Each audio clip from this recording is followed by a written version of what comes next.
अस्सलाम वालेकुम स्टूडेंट्स। आज हमने स्टार्ट करने हैं सिलिकॉन्स।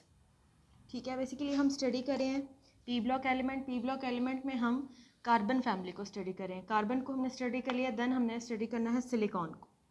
ठीक है ना। अब सिलिकॉन यहाँ पर हमारे पास मोस्ट अबंडेंट एलिमेंट है अर्थ पर आफ्टर द ऑक्सीजन। मीन्स कि ऑक्सीजन के बाद हमारे पास सबसे ज़्यादा अमाउंट में हमारी अर्थ पे जो है सिलिकॉन पाया जाता है। अब ऑक्सीजन हमारे पास यहाँ पर जो है 49.5% मौजूद होती है, तो हमारे पास यहाँ पर जो सिलिकॉन है वो ऑलमोस्ट यहाँ पर जो है 27% जो है मौजूद होता है। ठीक है, तो ये हमारे पास यहाँ पर जो है ऑक्सीजन के लिए है और ये हमारे पास यहाँ पर जो परसेंटेज है सिलिकॉन के लिए है। तो आफ्टर ऑक्सीजन सिलिकॉन यहाँ पर जो है मोस्ट अबंडेंट एलिमेंट है अर्थ क्रस्ट पे। ठीक है, अब ये हमारे पास जो सिलिकॉन है बेसिकली पाया जाता है सिलिका की फॉर्म में। ठीक है ना, SI इसका बेसिकली जो होता है सिंबल होता है। ठीक है ना, सिलिका की फॉर्म में पाया जाता है। आपने देखा होगा SiO2 जो इसका ऑक्साइड है। ठीक है ना, सैंड में मौजूद होता है, क्वार्ट्स में मौजूद होता है, क्ले में मौजूद होता है, रॉक्स में मौजूद होता है। सिलिकेट जो हमारे पास जो रॉक्स होती हैं उनके अंदर बहुत सारे सिलिकेट्स मौजूद होते हैं। सो इस तरह से हमारे पास ये अर्थ के ऊपर मोस्ट अबंडेंट एलिमेंट है। ठीक है, अब नेक्स्ट हम देख लेते हैं कि ये इसका जो स्ट्रक्चर होता है और ये किस तरह से जो है इसकी जो अपीयरेंस होती है। अब टेट्राहेड्रली बेसिकली ये इसका स्ट्रक्चर पाया जाता है। टेट्राहेड्रल का आपको पता है इस तरह से जो है हमारे पास टेट्राहेड्रल एक बनती है। तो टेट्राहेड्रली हमारे पास इसका स्ट्रक्चर अरेंज होता है। और अगर हम इसका एक ह्यूज स्ट्रक्चर बनाएं तो बेसिकली होता ही है कि डायमंड का जो स्ट्रक्चर है उसके साथ इसकी रिजेंबलेंस होती है। तो ये हमारे पास सेंट्रल सिलिकॉन, ठीक है, और ये हमारे पास टेट्राहेड्रल एक बनी हुई है। अब हर सिलिकॉन के साथ मजीद टेट्राहेड्रल्स अटैच होंगी just like the structure of diamond. ठीक है ना, तो इस तरह से हम यहाँ पर जो है सिलिकॉन के डिफरेंट कंपाउंड्स बना सकते हैं बाय यूजिंग दिस स्ट्रक्चर। ठीक है, नेक्स्ट हमने प्रिपरेशन करनी है सिलिकॉन की। अब हम देखेंगे कि हम सिलिकॉन को किस तरह से जो है प्रिपेयर कर सकते हैं। तो सिलिकॉन की अब सबसे जो पहला मेथड है, हमने क्या करना है, फर्स्ट मेथड है हमारे पास प्रिपरेशन का। प्रिपरेशन हमने हीट करना है सैंड को with magnesium.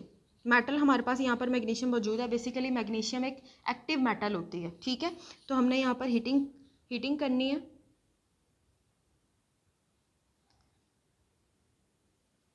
Finally divided silica जिसको आप SiO2 कहते हैं। ठीक है ना, तो यहाँ पर हमने क्या करना है, SiO2 के साथ जो है रिएक्शन करवाना है मैग्नीशियम मेटल का। तो हमारे पास यहाँ पर जो है सिलिकॉन बनेगी प्लस हमारे पास यहाँ पर जो है मैग्नीशियम का ऑक्साइड बनेगा। ठीक है ना, तो ये हमारे पास यहाँ पर जो फर्स्ट मेथड है। तो इस तरीके से हम यहाँ पर जो है सिलिकॉन को ऑब्टेन कर सकते हैं। सेकेंड हमारे पास मेथड है रिडक्शन ऑफ SiO2। ठीक है, तो यहाँ पर हमने जो है रिडक्शन करवानी है विद कार्बन या Coke basically consist of carbon anthracite. ठीक है, तो यहाँ पर हमारे पास जो रिएक्शन होगा वो इस तरह से होगा, SiO2 है प्लस हमारे पास यहाँ पर 2 कार्बन, बेसिकली एलिमेंटल फॉर्म में हमारे पास यहाँ पर जो है कार्बन मौजूद है। इसको हमने यहाँ पर क्या करना है, हीट अप करना है।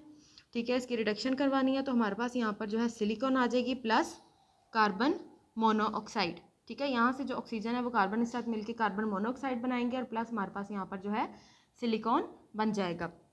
अब नेक्स्ट हमारे पास यहाँ पर जो है सिलिकॉन का एक अलॉय बनता है जिसको हम फेरो सिलिकॉन बोलते हैं। ये मेथड्स हमारे पास यहाँ पर जो है प्रिपरेशन के हैं जिनके थ्रू हम इजीली जो है सिलिकॉन की प्रिपरेशन कर सकते हैं।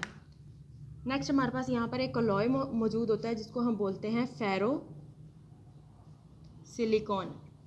अब फेरो सिलिकॉन को इसको भी हम as a source of silicon या सिलिकॉन को ऑब्टेन करने के लिए या सिलिकॉन को एज अ सोर्स के तौर पर हम फेरो सिलिकॉन के अलॉय को भी यूज़ कर सकते हैं। हमने फेरो सिलिकॉन को किस तरह से प्रिपेयर करना है, फेरो सिलिकॉन की प्रिपरेशन बेसिकली हमने करनी है। ऑक्साइड हमारे पास आयरन का मौजूद होता है। अब फेरो का मतलब है ऑब्वियसली यहाँ पर जो है फेरो यहाँ पर ये शो कर रहा है कि हमारे पास यहाँ पर जो है ऑक्साइड मौजूद होगा। ठीक है, ऑक्साइड हमारे पास आयरन का सिंपल Fe2O3, इसकी हमने रिडक्शन करवानी है। ठीक है ना, ये हमारे पास ऑक्साइड है Fe2O3, इसकी हम यहाँ पर रिडक्शन करवाएंगे विद सैंड। तो जब हम Fe2O3 की रिडक्शन सैंड के साथ करवाएंगे तो हमारे पास यहाँ पर जो है फेरोसिलिकेट का अलॉय बनेगा जिसको हम as a source of silicon भी यूज़ कर सकते हैं। सिलिकॉन के डिफरेंट प्रोडक्ट्स बनाने के लिए हम फेरोसिलिकॉन अलॉय को यूज़ कर सकते हैं। सिलिकॉन की प्रिपरेशन के लिए basically this is iron alloy, इसको हम आयरन अलॉय भी बोलते हैं। ठीक है। अब अलॉय वो होता है जो हमारे पास दो मेटल से मिलके बनता है, वो कंपाउंड जो कि दो मेटल्स के कम्बिनेशन से हमारे पास बने, उसको हम बोलते हैं अलॉय। तो यहाँ पर हमारे पास जो है फेरोसिलिकेट का अलॉय बन रहा है। अब नेक्स्ट हमने यहाँ पर जो है एक इम्पॉर्टेंट एप्लीकेशन पढ़नी है सिलिकॉन की, ठीक है। अब उस एप्लीकेशन को पढ़ने से पहले हमने यहाँ पर जो है सिलिकॉन की प्योरीफिकेशन करनी है। सिंपल हमने यहाँ पर जो है देखना है कि सॉलिड स्टेट, अब आपको पता है कि हम सिलिकॉन को बहुत सारी इलेक्ट्रॉनिक डिवाइसेस में यूज़ करते हैं एज सेमीकंडक्टर्स के तौर पर हम इसको यूज़ करते हैं। कंडक्टर्स, इंसुलेटर्स, इन सब इलेक्ट्रॉनिक डिवाइसेस में सिलिकॉन को बहुत ज़्यादा यूज़ किया जाता है। लेकिन अब सिलिकॉन जब इम्प्योर फॉर्म में मौजूद होगा तब हम उसको इलेक्ट्रॉनिक डिवाइसेस में यूज़ नहीं कर सकते। इलेक्ट्रॉनिक डिवाइसेस की प्रिपरेशन के लिए सिलिकॉन की हायर प्योरिटी, हाईएस्ट प्योरिटी का होना बहुत ज़्यादा ज़रूरी है। तो अब हम यहाँ पर नेक्स्ट ये देखेंगे कि हम इन इलेक्ट्रॉनिक डिवाइसेस में सिलिकॉन को यूज़ करने के लिए उसकी प्योरिटी किस तरह से करेंगे। तो हमें यहाँ पर हाईएस्ट प्योरिटी रिक्वायर्ड है कि जिसके अंदर अबाउट 10 की पावर -11 तक हमारे पास इम्प्योरिटी मौजूद हो। मीन्स कि ये बहुत बहुत मिनिमम प्योरिटी है, इम्प्योरिटी है जो कि मौजूद हो सकती है, ठीक है ना। तो हमने यहाँ पर जो है ये देखना है कि हमने किस तरह से सिलिकॉन को प्योर करना है और देन हम उसको जो है सॉलिड स्टेट इलेक्ट्रॉनिक डिवाइसेस में यूज़ कर सकते हैं। तो सॉलिड स्टेट इलेक्ट्रॉनिक डिवाइसेस में अब हमने जो है इसकी जो है एप्लीकेशन पढ़नी है, और उससे पहले अब यहाँ पर हम देखेंगे कि हमने इसकी प्योरीफिकेशन किस तरह से करनी है।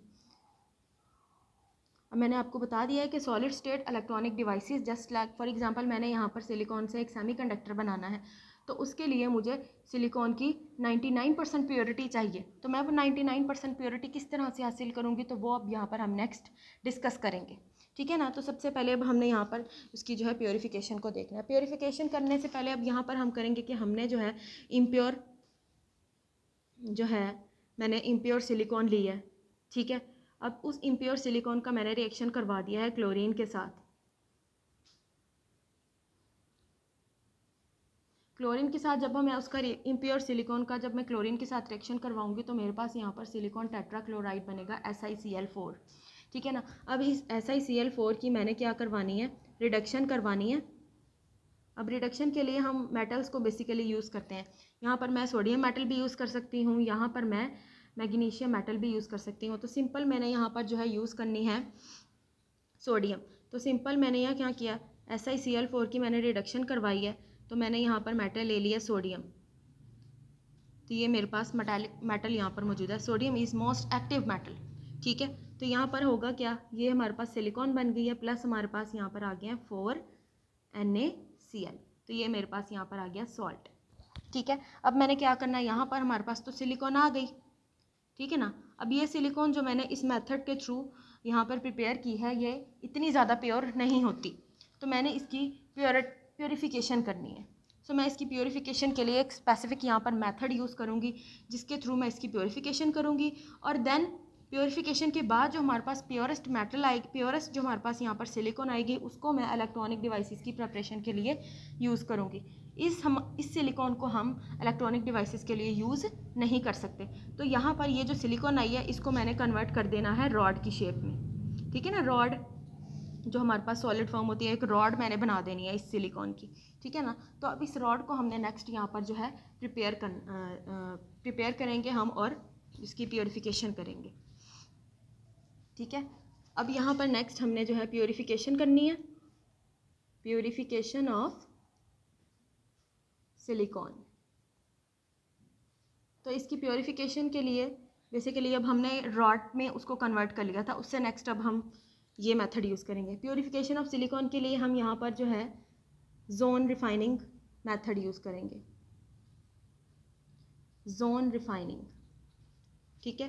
ये एक बेसिकली मेथड का नाम है जिस मेथड को हम सिलिकॉन की प्योरीफिकेशन के लिए यूज़ करेंगे। इस मेथड को हम यूज़ कर सकते हैं सिलिकॉन की प्योरीफिकेशन के लिए, हम जो है जर्मेनियम की प्योरीफिकेशन के लिए भी यूज़ कर सकते हैं, हम इंडियम की प्योरीफिकेशन के लिए भी यूज़ कर सकते हैं जोन रिफाइनिंग मेथड, ठीक है ना। अब इस रिफाइनिंग मेथड का बेसिकली हम सबसे पहले यहाँ पर मैं एक डायग्राम बना देती हूँ। ये है मेरे पास, ठीक है। ये मैंने वो रॉड बनाई है जो कि हमने अभी प्रिपेयर की है, ठीक है, ये हमने अभी जो रिएक्शंस हमने किए थे उसमें हमने यहाँ पर प्रिपेयर की है।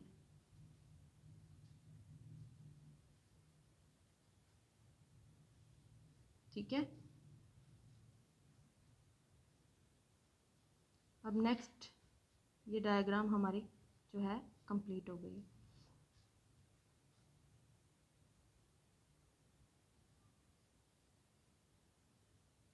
ठीक है, ये हमारे पास यहाँ पर है प्योर सिलिकॉन और ये हमारे पास इम्प्योर, या आप इधर इम्प्योर लिख लें या उधर प्योर लिख लें, एक ही बात है।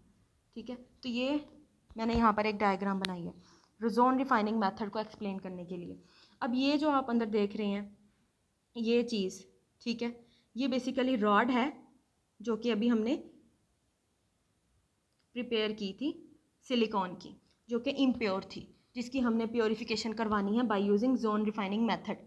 ठीक है, तो इस रॉड को हमने प्रिपेयर कर लिया। अब इस रॉड के अंदर बहुत सारी इम्प्योरिटीज़ भी मौजूद हैं, ठीक है ना, सिलिकॉन भी इस रॉड के अंदर मौजूद है और काफ़ी ज़्यादा इम्प्योरिटीज़ भी मौजूद है। अब हमने ये देखना है कि हमने जो है उसके अंदर से इम्प्योरिटीज़ को किस तरह से रिमूव करना है, तो उसके लिए हम यहाँ पर जोन रिफाइनिंग मेथड यूज़ करेंगे। अब जोन रिफाइनिंग मेथड का बेसिकली एक प्रिंसिपल है, ठीक है ना, ये बेसिकली ये स्टेट करता है कि हमारे पास जो इम्प्योरिटीज़ होती हैं, impurities are better present in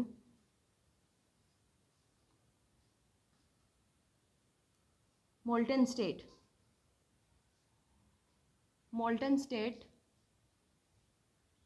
than in solid state। ठीक है ना, तो इसका मतलब ये है कि हमारे पास जो इम्प्योरिटीज़ हैं वो प्रेफर करेंगी मोल्टन स्टेट को। ठीक है, प्रेफर करेंगी मतलब कि वो प्रेजेंट होंगी मोल्टन स्टेट में as compare to solid state में, इसके वो पसंद करेंगी कि वो मोल्टन स्टेट में रहें, सॉलिड स्टेट में ना रहें। तो यहाँ पर अब हमने इसकी प्योरिफिकेशन किस तरह से करनी है, ये रॉड जो कि हमने सिलिकॉन की बनाई है इसके अंदर इम्प्योरिटीज़ भी मौजूद हैं। अब ये इसके ऊपर जो है ये जो मैंने बनाए हुए हैं basically these are the heaters and that moving heaters. ठीक है ना, ये मूवेबल होते हैं। हम ये जो हीटर्स बने हुए हैं इसको मैं इस पूरी रॉड के ऊपर आगे पीछे मूव कर सकती हूँ, ऊपर से भी और नीचे से भी, इसको भी मैं आगे पीछे मूव कर सकती हूँ। अब ये मेथड बेसिकली होगा इस तरह से कि मैंने ये पूरा सेटअप बना लेना है। ठीक है ना, ये हमारे पास जो है नोबल गैस का एक एटमॉस्फेयर हमने क्रिएट कर लेना है और उसमें हमारे पास ये जो रॉड है सिलिकॉन की वो पड़ी हुई है। ठीक है ना, मैंने क्या करना है, मैंने ये हीटर को यहाँ से स्टार्ट करना है। जब मैं इस हीटर को यहाँ से स्टार्ट करूँगी, ऑब्वियसली ये हीटर है तो इसने यहाँ पर हाई टेम्परेचर प्रोवाइड करना है। जब हाई टेम्परेचर प्रोवाइड करेगा तो यहाँ से ये जो मेटल है, ये जो हमारी रॉड है, मेल्ट होना शुरू हो जाएगी। ठीक है ना, तो जब ये मेल्ट होगी तो अगेन हमें आहिस्ता आहिस्ता क्या करना है, इस जो मूवेबल हीटर है, मूवेबल हीटर को मैंने थोड़ा सा आगे की तरफ ले जाना है।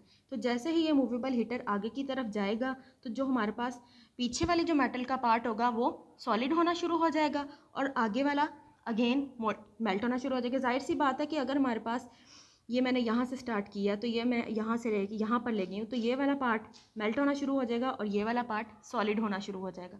ठीक है ना, तो जैसे जैसे हमारे पास पिछला पार्ट जो है जो कि पहले मेल्ट हुआ और देन सॉलिड में कन्वर्ट हो गया, उसके अंदर से जो इम्प्योरिटीज़ थी वो मोल्टन फॉर्म में आगे की तरफ शिफ्ट होना शुरू हो जाती हैं। ठीक है ना, अब चूँकि ये जोन रिफाइनिंग का प्रिंसिपल ये है कि हमारे पास जो इम्प्योरिटीज़ हैं वो प्रेजेंट होंगी मोल्टन स्टेट पे। सो जैसे जैसे हमारे पास ये जो हीटर्स हैं आगे की तरफ मूव करते जाएंगे, रॉड के अंदर जो हमारे पास जिस जगह पे ये हीटर प्रेजेंट होगा वहाँ से वो जो रॉड है वो मेल्ट होना शुरू हो जाएगी। ठीक है, तो उसके अंदर जो इम्प्योरिटीज़ होंगी वो melting basically melting molten state में मौजूद होंगी। सो जैसे ही हम इस रॉड हीटर को आगे की तरफ शिफ्ट करेंगे तो जो पिछला पार्ट है वो सॉलिड में कन्वर्ट होना शुरू हो जाएगा और ये बाकी का जो हमारे पास जो मोल्टन स्टेट है उसके अंदर हमारे पास इम्प्योरिटीज़ मौजूद होंगी। एट द एंड हम क्या करेंगे, इसी तरह से हमने इसको आप पूरे जो है रॉड के ऊपर हमने इसको मूव कर लेना है। ठीक है, जब हम इसको मूव करेंगे तो नेक्स्ट क्या होगा कि अगर हमें लगेगा कि हमारी जो मेटल है वो जो सिलिकॉन है वो कम्प्लीटली प्योर नहीं हुई, तो हम क्या करेंगे, हम दोबारा से इस जो प्रोसेस है इसको हम रिपीट करेंगे 2 से 3 दफ़ा, 4 दफ़ा, 5 दफ़ा, जब तक कि हमारी जो सिलिकॉन है वो कम्प्लीटली प्योर ना हो जाए। ठीक है ना, हम जो है अगेन एंड अगेन इस प्रोसेस को रिपीट करते रहेंगे। एट द एंड होगा क्या कि हमारे पास फॉर एग्जांपल यहाँ पर जो है इतनी जगह पे इम्प्योरिटीज़ जमा हो जाएंगी। इस तरह से अगर हमारे पास जो इतनी जगह है, इस जगह पे हमारे पास जो है इम्प्योरिटीज़ जो मोल्टन फॉर्म में जमा होगी, हमने इस हिस्से को कट कर देना है और बाकी का जो प्योर हमारे पास जो सिलिकॉन है उसको हमने सेपरेट कर लेना है। ठीक है ना। उस प्योर सिलिकॉन को हमने यहाँ पर यूज़ करना है सेमीकंडक्टर्स की फॉर्मेशन के लिए।